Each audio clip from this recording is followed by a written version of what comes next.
सत साहिब सतगुरुदेव की जय। बंदी छोड़ कबीर साहिब जी की जय। बंदी छोड़ गरीबदास जी महाराज जी की जय। स्वामी राम देवानंद जी गुरु महाराज जी की जय हो।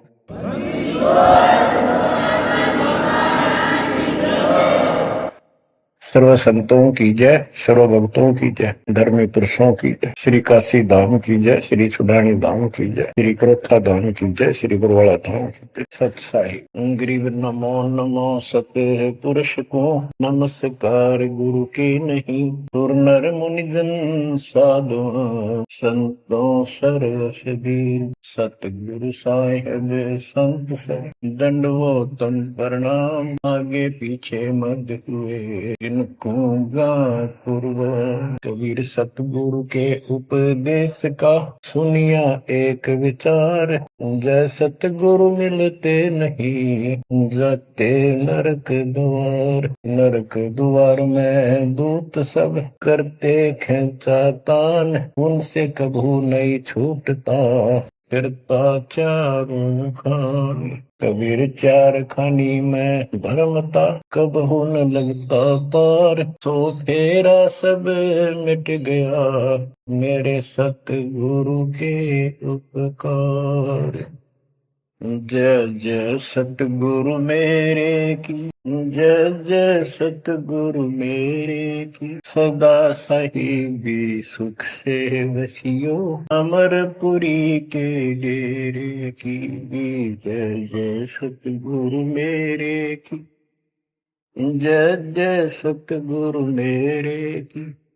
सदा साहिबी सुख से वसियो सतलोक के डेरे। निर्विकार निर्भय तू ही और सकल वैमान। जी साधो और सकल वैमान। सब पर तेरी साहिबी सब पर तेरी साहिबी। तुझ पर साहिब नाम निर्विकार निर्भय। परम पिता परमात्मा कबीर जी की असीम कृपा से बच्चों आज हमारे अंदर अपने घर जाने की प्रबल प्रेरणा हुई है। बच्चों कोई भी काम है उसकी विशेष जानकारी होने के बाद उसमें रुचि बनती है। किसी प्रकार अब हमें पता चला है कि इस लोक में हम गलत स्थान पर रह रहे हैं और आपको ये भी याद दिलाया जाता है कि ये शरीर नहीं रहेगा। जिस परिवार को देखकर हम खूब खुश हैं और होना भी चाहिए, पर ये साथ कितने दिन का है यो तक तो भी ध्यान देते नहीं। इसके ध्यान ना देने से हम जन्म और मरण के इस महान कष्ट को भोग रहे हैं, इस महान कष्ट को झेल रहे हैं। अभी तक कोई इस तरह सच्चाई कहने वाला नहीं था। जैसे कोई यूं कह देता ना भाई ऐसे ऐसे वो हो सकता है मृत्यु हो जाएगी, तो यूं कहा करते भाई तो भाई ये बात ना बोला मृत्यु हो जाएगी, अच्छी बात बता। यानी यूं कहना बुरी बात मानने थे कि यूं ना कह मौत भी हो जाएगी, कभी संसार भी छोड़ना पड़ेगा। यानी इस सच्चाई को अवॉइड करने की चेष्टा करते थे। तो बच्चों कबूतर क्या करता है, जब बिल्ली निकट आ जाती है वो डर जाता है, उड़ने की बजाय आंखें बंद कर लेता है और सोच लेता है खतरा टल गया, तो वो उसकी गर्दन मरोड़ के खा जाती है। अब आंखें बंद करें काम नहीं चलेगा, ये तो खोलनी पड़ेगी, हिम्मत करनी पड़ेगी, यहां से उड़ना पड़ेगा, काल से बचना पड़ेगा। पहले जैसे 12 कबीर पंथ चले हैं, उससे पहले ये हिंदू समाज, हिंदू धर्म, उसके बाद ये यहूदी धर्म, ईसाई धर्म, फिर मुसलमान धर्म, जैन धर्म और ये 12 पंथ, इनमें ज्ञान तो बताया जाता था कि भक्ति कर लो, नहीं तो 84 लाख योनियों में जाना पड़ेगा, पशु पक्षी बनना पड़ेगा।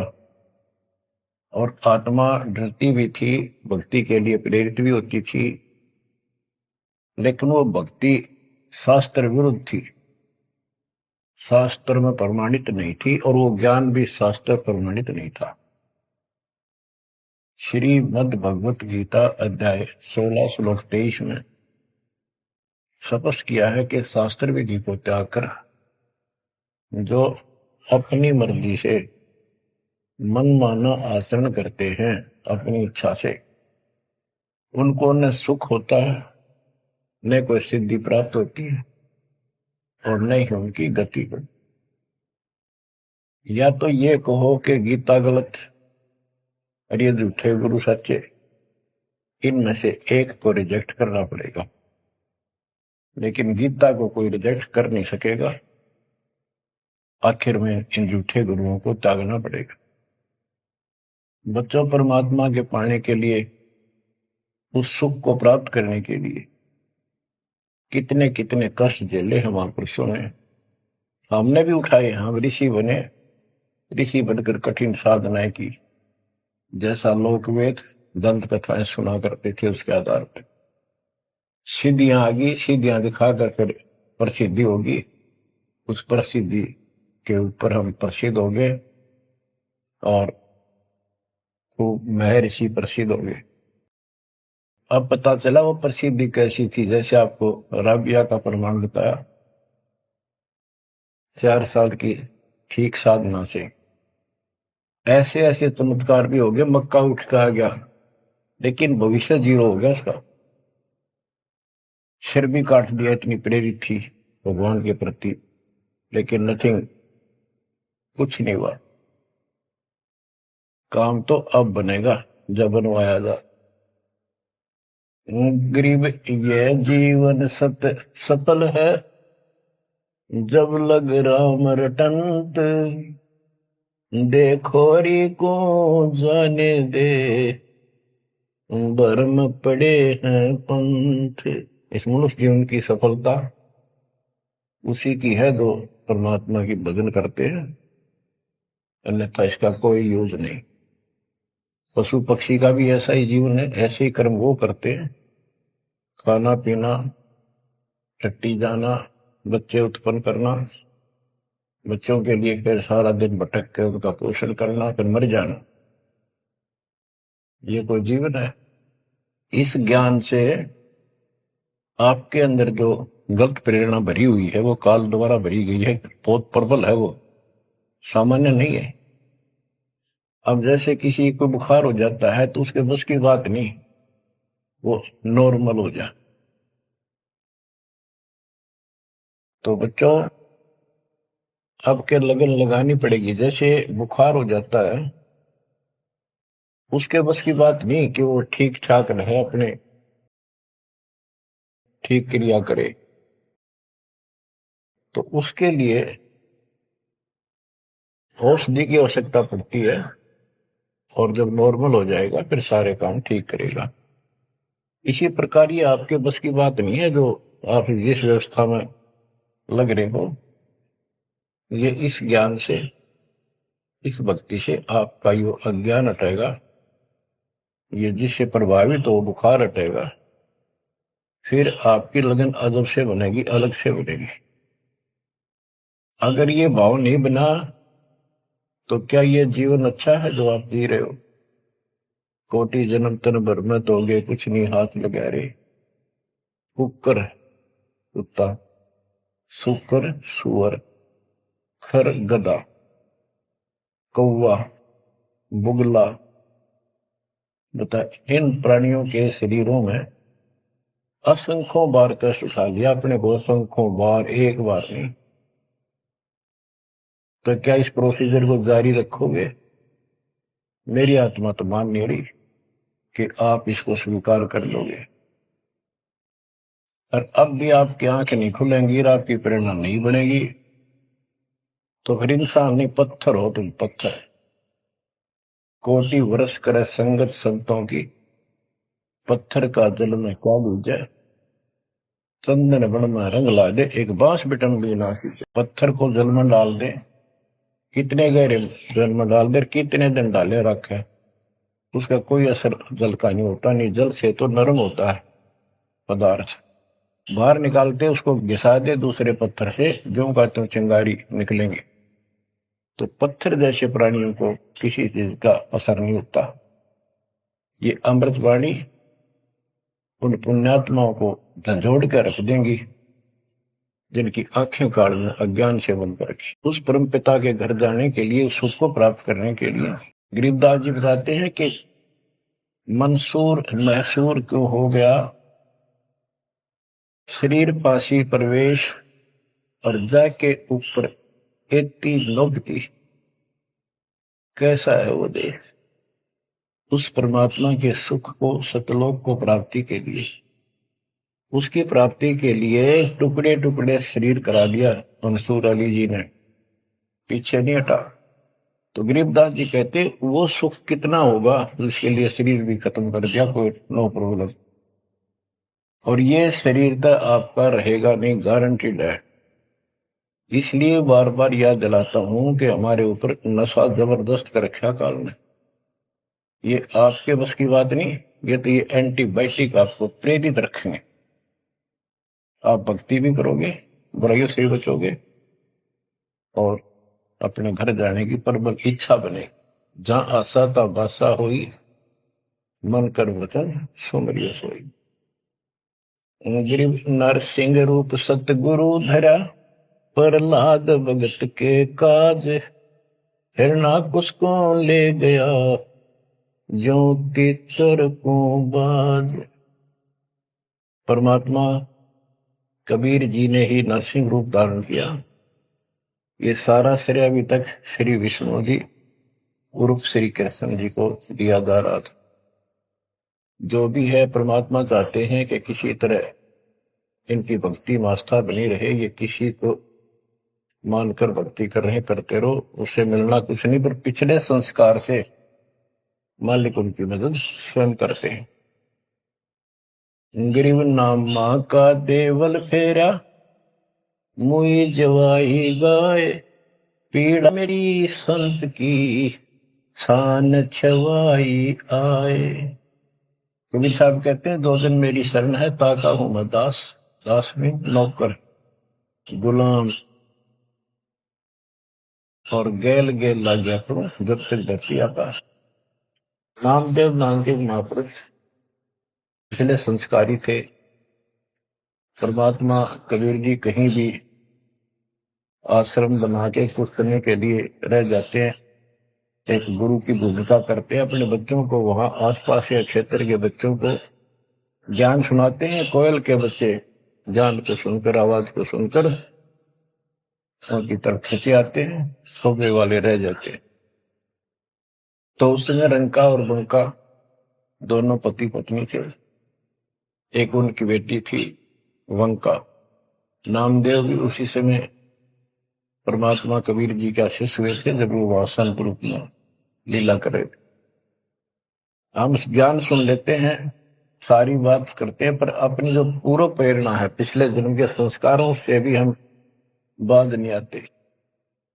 अब नामदेव जी जा रहे थे, एक मंदिर में आरती हुई थी, ब्राह्मण लोग आरती कर रहे थे, और उसके ऐसी धुन चढ़ी कि वो भी मंदिर में पहुंच गया। हाथ में जूते निकाल लिए अपने, जैसे ये बजाते हैं ताल, उस तरह बजाने लग गया। घंटी बजाते हैं, और बजाता बजाता आरती में मगन होकर उनके ब्राह्मणों के बीच में पहुंच गया। यानी पत्थर की मूर्ति के सामने पहुंचना चाहा। पंडितों ने पकड़ कर उसको मंदिर के पीछे फेंक दिया। ये शूद्र छोटी जाति का समेत दूसरों में आ गया, हमारा धर्म भ्रष्ट कर दिया, हमारे भगवान को इसने रुष्ट कर दिया। तो परमात्मा, वो तो फिर भी पड़ा पड़ा मन की आरती कर रहा था, लो लगी थी दाता में। परमात्मा उस मंदिर का मुंह नामदेव की तरफ कर दिया, और पंडित पिछली साइड में खड़े घंटी बजा रहे थे, आश्चर्यचकित हुए। तो एक दिन नामदेव रंका बंका के घर गया तो उस दिन वंका लड़की, रंका और बंका जंगल में लकड़ियां लेने गए हुए थे। पीछे वो लड़की अकेली थी, वह कोई पट्टी तैयार करे थी, जैसे किसी को चोट लग जाकर, हल्दी वगैरह लगा कर। नामदेव बोला, बहन किसको क्या हो गया, किसको चोट लगी, किसके लिए पट्टी बना रही हो?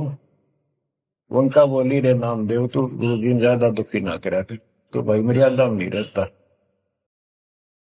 वहां के जरूरत है तेरे को जाने जिस मंदिर में, अपना मंदिर में जाना भगवान अलाउड थोड़ा कर रखा है, मानता नहीं तो तेरे लिए, तेरी इज्जत रखने के लिए गुरुजी तेरे मंदिर फेर गए थे, हाथा चोट लगी भाई, उनका पट्टी बांधो। नामदेव गया, देखा तो सचमुच गुरुजी के हाथों में चोट लगी हुई है और वो कान पट्टी का। हम भक्ति भी करते हैं पर अपने संस्कार फिर भी कोई न कोई अड़ाए रखते हैं, ये परमात्मा को परेशान करते हैं। आप अब आ गया है कति पीक टाइम, अब ये बात नहीं चलेगी।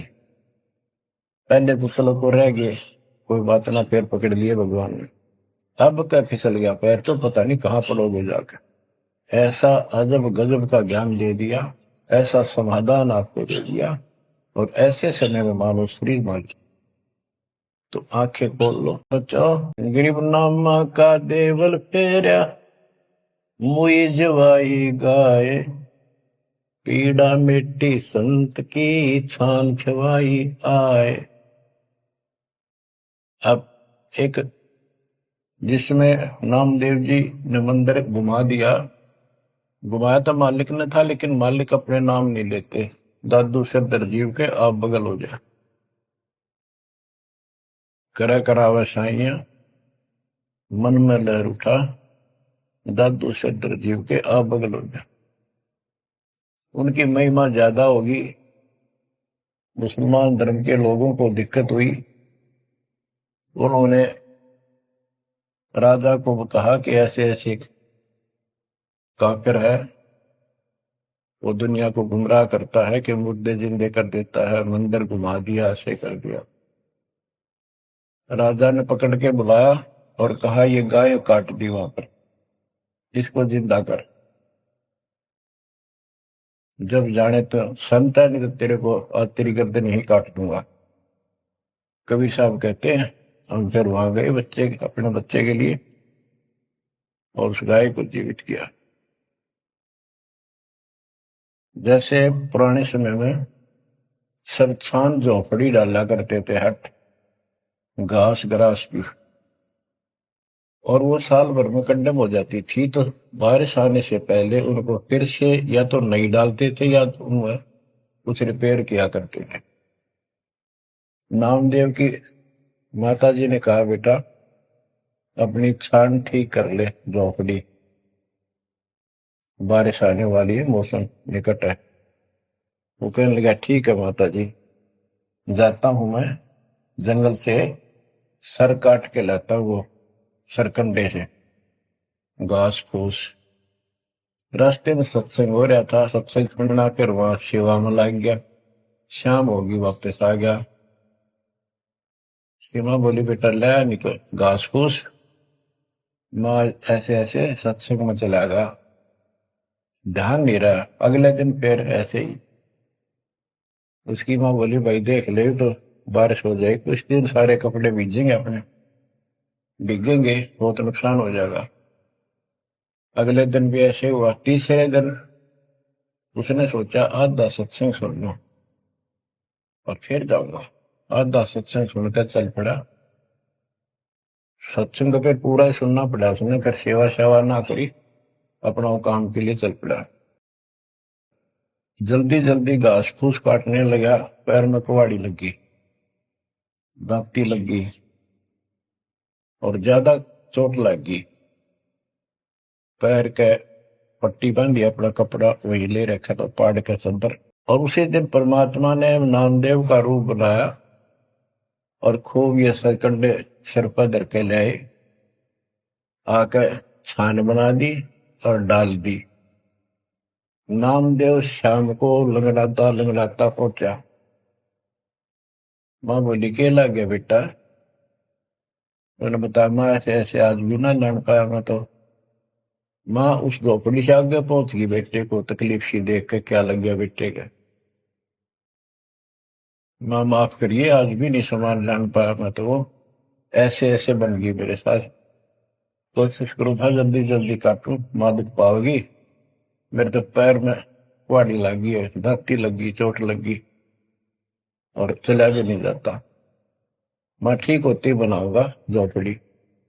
उसकी माँ उसके मुंह की तरफ खेल के, बेटा क्या बोल रहा तू, तो अभी तो आया था झोपड़ी खुद बना के गया। बेटा क्या कह रहे हो, ये चोट कब लगी तेरे। नामदेव निकट आया, देखा ताजी झोपड़ी बना रखी है गजब के सरकंडे ला के। ऐसे तो आसपास की तो थे भी कोनी ऐसा घास फूस। नामदेव खूब रोया बैठे। मां भगवान थे, परमात्मा थे वो तो।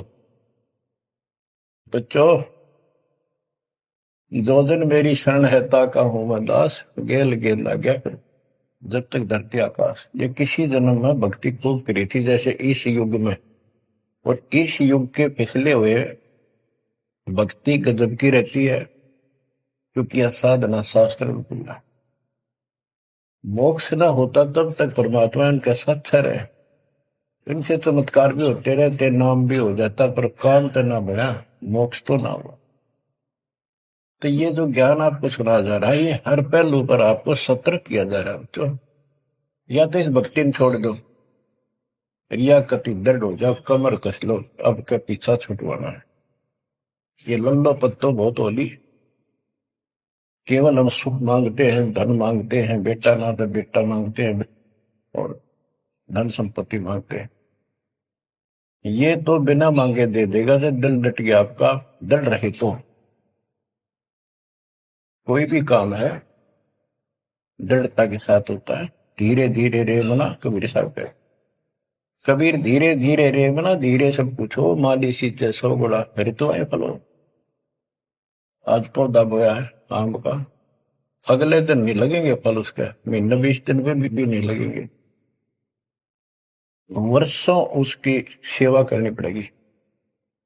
एक बार पेड़ बन जाने दो, फिर देखना आपको छाया भी और फल भी इतने देगा, आप भी खाइयो, रिश्तेदारों को खिलाइए। इसी प्रकार से भक्ति रूपी पेड़ को, पौधे को पेड़ बना लो। दास देख रहा है, दास ने शुरुआत जब की थी उनकी क्या स्थिति थी मेरे बच्चों की, भक्तों की। वो डटे रहे, टिके रहे, आज हर तरह से उबारा है, संसार से न्यारा है, और मोक्ष मिलेगा जो जन्म मरण का कोड कटेगा। गरीब कबीर के सो बंजारा हुआ, आप भक्ति के हेत काकर बोई जान के, धना भगत के खेत। धन्ना भगत जी बहुत जबरदस्त लगन की लगी हुई थी उनकी, बहुत जबरदस्त भगत थे।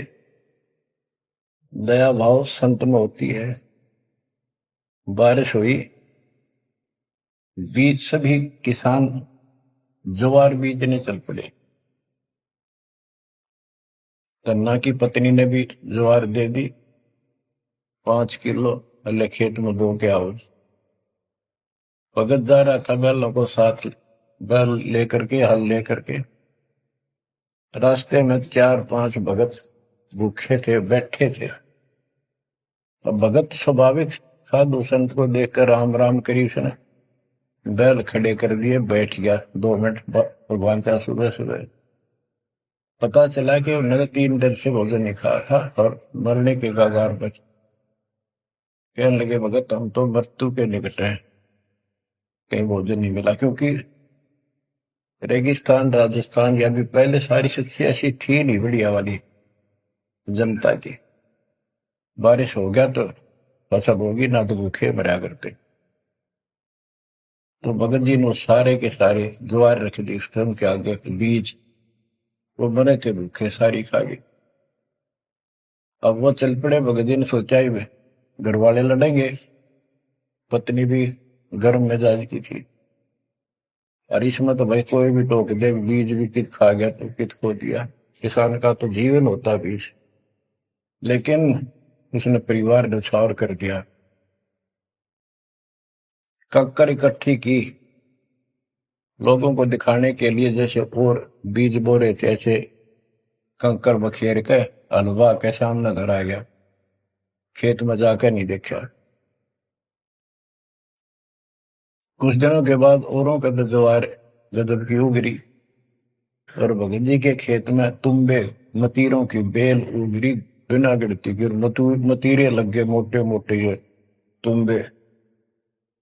अब क्या होता है कि भगत जी के खेत में, धन्ना भगत के खेत में बहुत ज्यादा बेल उगी मतीरों की, मतीरे से मोटे मोटे लाग गए, ऊपर नीचे पड़े न भरी दिखे उनका खेत भरा। कुछ दिन के बाद क्या होता है कि बारिश ना होने से उस क्षेत्र में अकाल जैसी स्थिति होगी, वह ज्वार किसी का हुई, किसी की थोड़ी बहुत हुई, बिल्कुल नहीं हुई। तो वो तो बाद की बातें हैं। किसी ने जाके धन्ना भगत की पत्नी को बता दिया कि तुमने ज्वार नहीं बोई। वह बोली बोई, वो कहा हमारा भगत कि ना आपके तो मतीरे उग रहे हैं, ज्वार है ही नहीं। उसका दुख हुआ, ज्वार भी कित खा गया यो। तो वह गई, देखा सचमुच वहां तो मोटे मोटे मतीरे भरे पड़े। एक मतीरा यानी एक तुम्बा लेकर चाल पड़ी। धन्ना भगत को पता था कि बात आज बिगड़ चुकी है। उसके बाहर जाते ही भगत वहां आ जाते थे, उसके रहते नहीं आते थे। वह जल्दी वापस आ गई।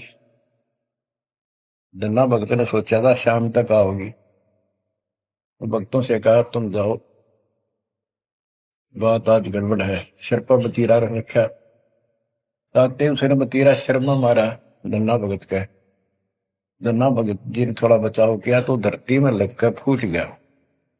फूटते उसमें ज्वार निकली जैसी बीज की साफ सुथरी भेजी थी। अब भगत जी तक टेढ़ा पड़ा, सिर बचाया, और वह देवी देख रही थी, कभी धन्ना भगत को कभी ज्वार को। तो वह बोली ये कहां से आ गई ज्वार इसमें। धन्ना भगत नहीं बोला। वह फिर खेत में गई, वह ज्वार उठाकर अंदर रख ली। वहां जाके देखा कपड़ा बिछाकर मतीरे फोड़न लागी, ढेर लाग गया। गठड़ी बांध के चल पड़ी, ढोण लागी ज्वार। अरोरा की ज्वार कति कंडम सी होगी, वो ये को ना खड़ी तो रही, पर बस उसमें बीज नहीं बना, सूखी सूखी सी खड़ी। अब वह 3-4 गठड़ी 5-6 गठड़ी ले आई भर भर के। भगत बोला जितनी आपने अपनी होनी चाहिए थी ना तेरे खेत में उतनी रखना, ज्यादा ना लेना भगतमती ने। बोली तू तो ऐसे करा कर, भगवान ने दी है सारी लाऊंगी। वह गठड़ी भर के चाली, जब उसका कोटा पूरा हो लिया, वहां तक तब बोझ मरती आई बाहर खूब लग गया।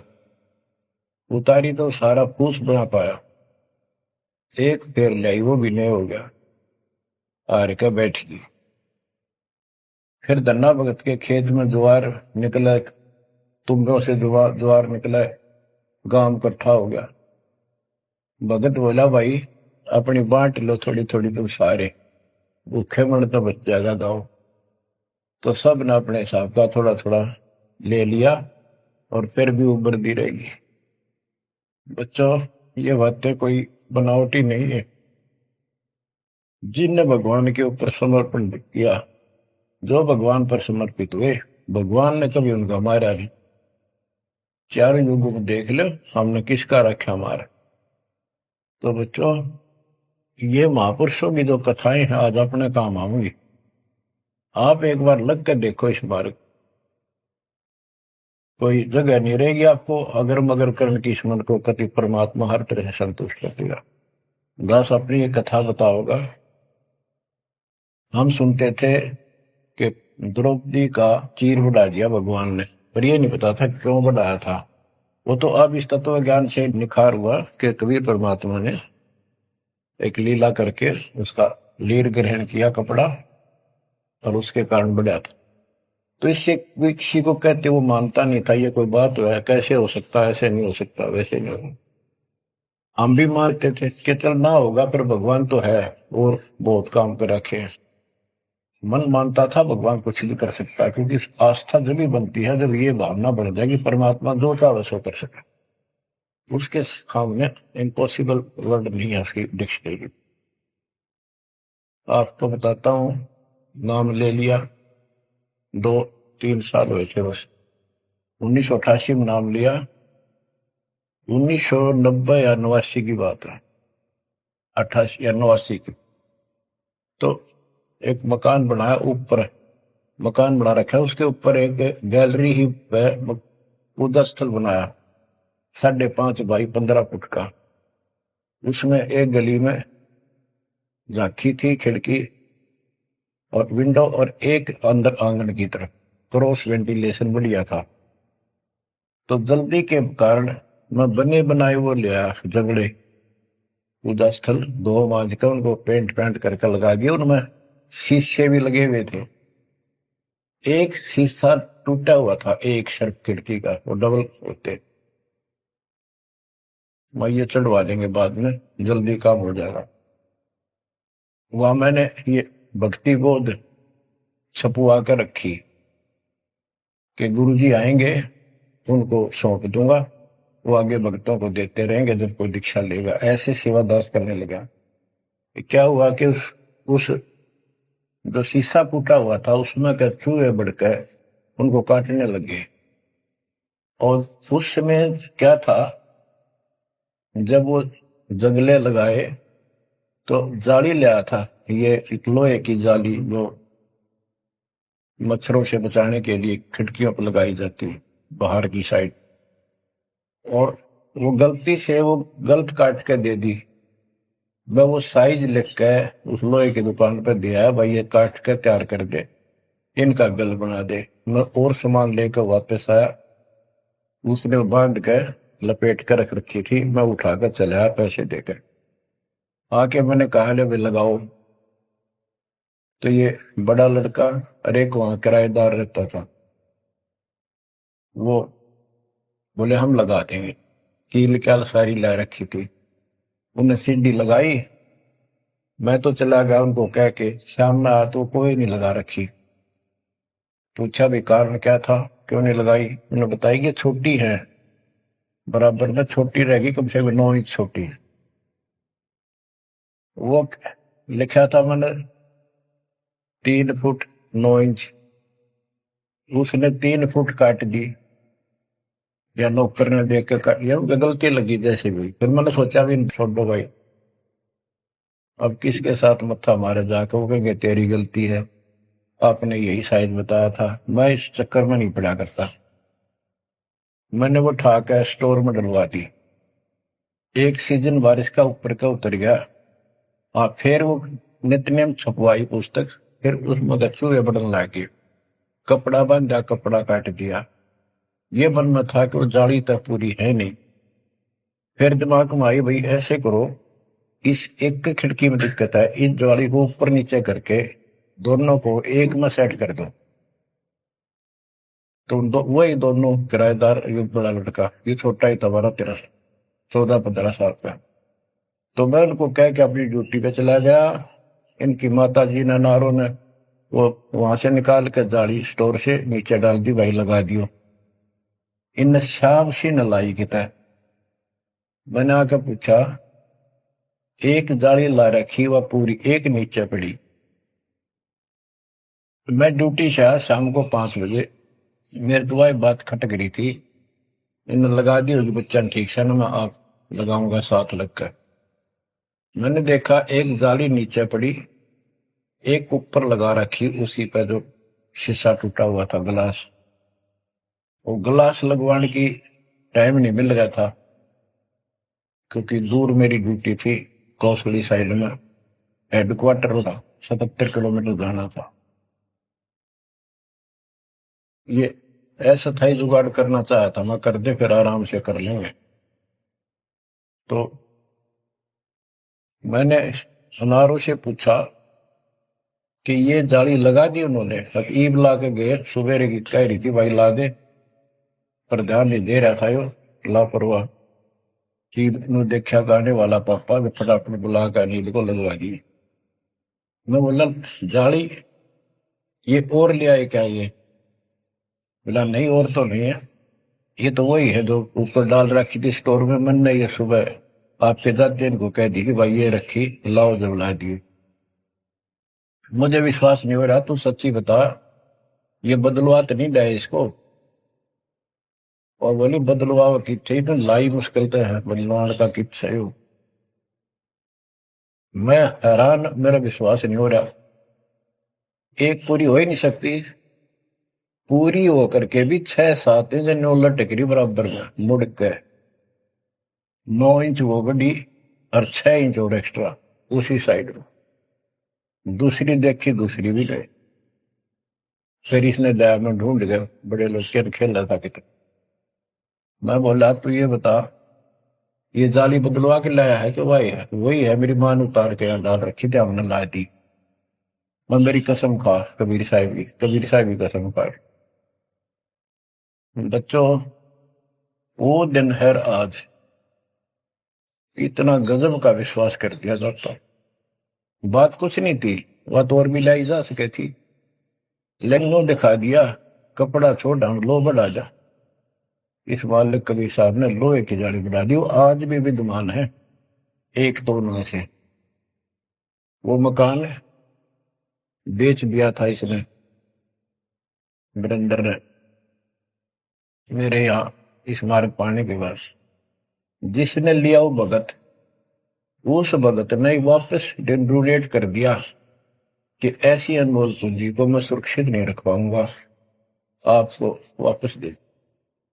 आज वो फिर वही है, वह जाली लगी हुई है। हमने भी उसमें सफाई किया नहीं है अभी, क्योंकि हमें थोड़ा सा फुर्सत अच्छी होगी, यहाँ से निपटेंगे मिशन को पूरा करके, उसको फिर याद के रूप में रखेंगे। तो बच्चों विश्वास रखो इस मालिक पर। कहे कबीर सुनो भी साधो मैं तो हूँ विश्वास, और गलत साधना करने से कुछ नहीं मिलेगा। क्या बताते हैं?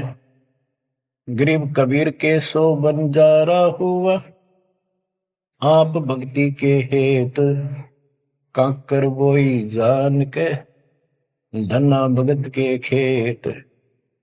वहां काकर से अन्न हुआ कंकर से, वहां काकर से अन्न हुआ, वहां केसों से हुआ कबीर। वार पार पावे नहीं गति कुछ गहर गंभीर। अब नकली गुरुओं के कारण ये सारा अध्यात्म ज्ञान नष्ट होया पड़ा था।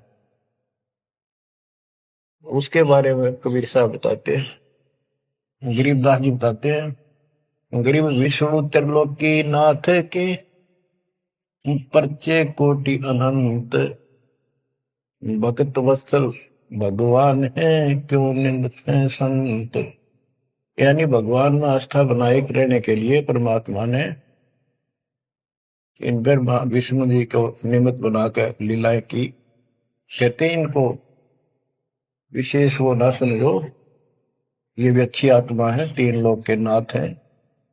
अब जैसे कोई मंत्री है उसकी भी पावर होती है, उसको ये कहना तो कुछ नहीं है, प्रधानमंत्री सब कुछ है। ये तो लड़ाई वाली बातें हैं।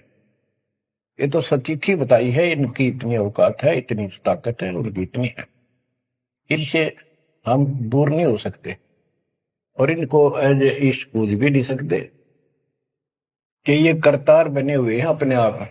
ये वो करतार नहीं जो होना चाहिए। गरीब करता ऊपर चोट है कहते हैं करतार, मूल लह नहीं मूर्खा गिनते हैं क्यों डारे।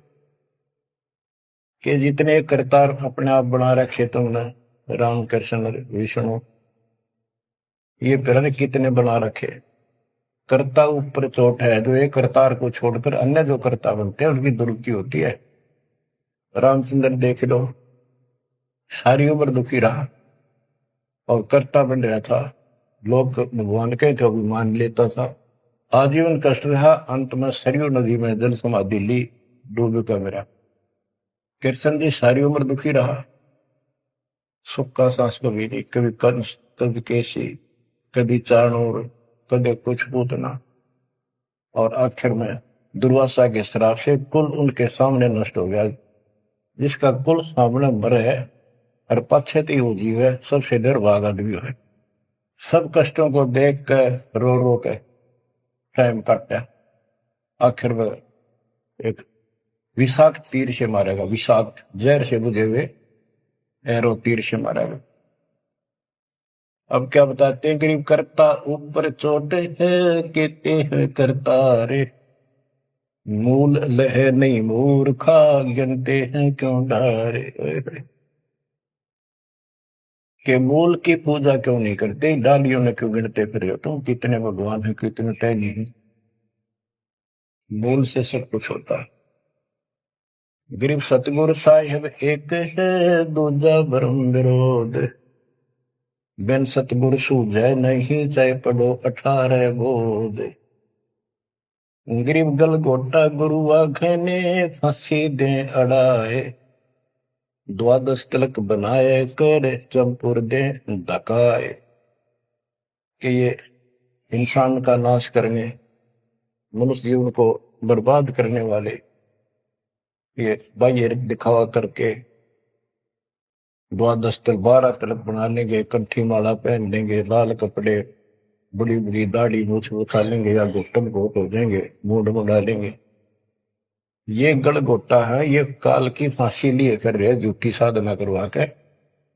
कहते द्वादश तिलक बनाए कर लोग इन पर कुर्बान हो जा, साधु है, और जमपुर दे धक्का, यानी उस नरक में धक्के ते ठोक दे। या साधना गलत पे जाएगा फिर वहां। गिरम झूठे गुरु का नाक ले, फिर श्रवण और नैन, सतगुरु बोले साखिए, दूर कर पोकट फैन। कहते नकली गुरुओं का, इनका जूते मारे, नाक काटे, यानी कहने का भाव है कि इनका बच जा, दूर हो जा, फूक दे। फूकना मतलब ये नहीं आग लगा दे या उन्हें मार दे, उनको आगरे। कैसे यह कहावत हमारे यहाँ कि इसने फूक दे एक तरफ, जैसे कोई सामान मंगाया, इसकी जरूरत नहीं, कौन ख्याल है ना, फूक एक तरफ, यानी पटक दे दूर। गरीबदास जी कहते झूठे गुरु के नाक कान काट दे। इसका अर्थ है कि उनको कति वहां से अपने से दूर कर ले। गरीब झूठे गुरु को झटक दे, से स्वामी को फूक, या मैं दोष जरा नहीं, शब्द कहा हम कूक। गरीबदास जी बताते हैं झूठे गुरु को झटक दे, और जो नकली शिष्य उनकी मान मुन्न के चिपके बैठे उन्हें भी फूक। फूकने का मतलब ये नहीं उन्हें मार दे कि एक तरफ पड़े रहने दो। गरीब पीछे गई सो जाने दे, ले रहती को राख, उतरी लाभ चढ़ाई यो, करो अपूठी चाक। गरीबदास जी कहते पीछे जो हुई सो हुई, उसने भूल जाओ, अब शेष बचे जीवन में संभाल लो।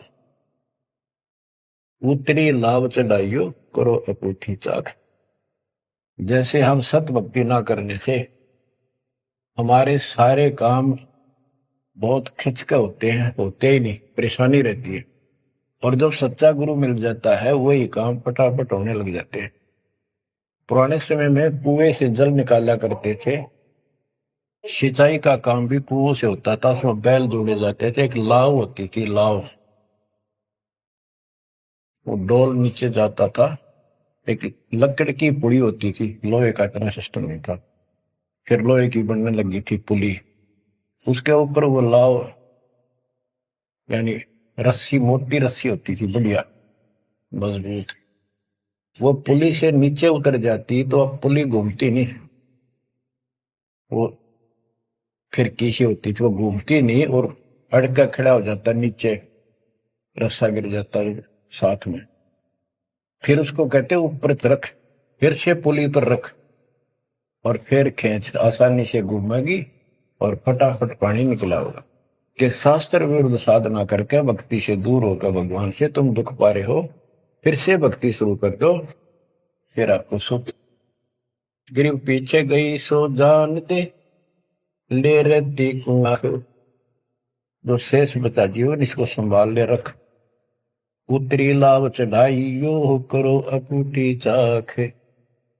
गिरिव बोए बिन पावे नहीं, जीवित कैसा योग। 84 आसन करे मिटे न संसार शोक। के जीवित मरे बिना परमात्मा प्राप्ति नहीं होगी। तुम जैसे बकवादों लग रहे हो, जीवित कैसा योग, ऐसे भक्ति नहीं पड़ेगी। और जो 84 आसन कर करके लोग दिखावा करते हैं, इसे मोक्ष नहीं है। गिरिव पंचअग्नि पाखंड है, मौनी तपे आकाश। झरने बैठे क्या हुआ, क्या जी में पंच गिरास। ये 5 धुएं लगा के बीच में बैठ जाती है पाखंड करने के लिए। इन मकला इतनी है ज्ञान नहीं इनको। कोई मौन रखता है, कोई तप करता है, मटके गड्ढे के अंदर सुराख करा के एक तपाई कर रख के 40 दिन सर्दी के महीने में 100 मटके डेली पानी के अपने सिर पर डलवाता है। और बड़े बड़े गांव के लोग उस पाखंडी के चारों तरफ परिक्रमा करते हैं। और कोई कहे मैं सिर्फ 5 गिलास खाया करूं, ज्यादा खाता नहीं। इस तरह के ड्रामाबाजी से अट्रैक्ट करते पब्लिक को, पल्ला कुछ नहीं। गिरिव दूधा धारी शब्द है, पान फूल फल खाई। घट में नाम न संचय, ये बंधे जमपुर जाई। कई बताते हैं बाबा है दूध दूध पियो है, बड़ा शब्द है, दूध आधारी बोला है। और केवल कभी फल खा लेता है, कोई फूल फल ही खाता है। तो गरीबदास जी कहते हैं गरीब दूध आधारी शब्द है, ये पान फूल फल खाई। घट में नाम न संचय रे, बंधे जमपुर जाई। सच्ची भक्ति है नहीं, सीधे नरक में जाएंगे। गरीब चुंडित मुंडित भद्रा, मोनी मैल न पावे। धूमर पान ठडे सरी, ये 2 जग धक्के खा। गरीब योग नहीं यो रोग है, जब लगे निज नाम न चीन। घर घर द्वारे भटकते, देख बिना यकीन। गरीब देख लिया तो क्या हुआ, जब लग नहीं विवेक। 3 काल निपजे नहीं मिटे कर्म रेख। के चुंडित मुंडित, जैसे बड़े बड़े सिर पर जटा रख रखी है, दाढ़ी बड़वारी, माला मूला पहन गए, बाहर भाई ड्रामा फूल कर रखा है, लाल कपड़े पहन रखे, या कति गोट करवा रखा है, मुंड मुंडवा रखा है। कहते हैं इनसे कुछ नहीं मिलना, कोई मौन रखते हैं। गरीब चुंडित मुंडित भद्रा, मोनी मैल न पावे। धूमर पान ठडे सरी, ये 2 जग धक्के खाओ। ये धूमर पान करें, नशे करें, ₹100 की मारे चलम भर कर ढूंढ उठा दे, ठडे सरी खड़े होकर तप करते। कहते 2 जग में धक्के खाओगे, नरक में जाएंगे। बच्चों, ये मूल ज्ञान है, ये तत्व ज्ञान। और ये जो ज्ञान आपको दिया जा रहा है, आपके लिए वरदान होगा। ये कबीर साहब की गिफ्ट है। इस रजा को संभाल के रखियो, इसको हल्के में ना दियो बच्चों। कुर्बान हो जाओ। ये धंधे करते था सिंह धन हो गए, कितना पूरा ना पट्टा। इसकी शरण में डट कर सत्संग सुना करो, सेवा करो और दान करो, मर्यादा का निर्वाह करो, भक्ति करो। देखना न्यारे रंग ला देगा दाता। मालिक आपको मोक्ष दे, सद्बुद्धि दे, आपको याद बनी रहे अपने घर की सच्चाई।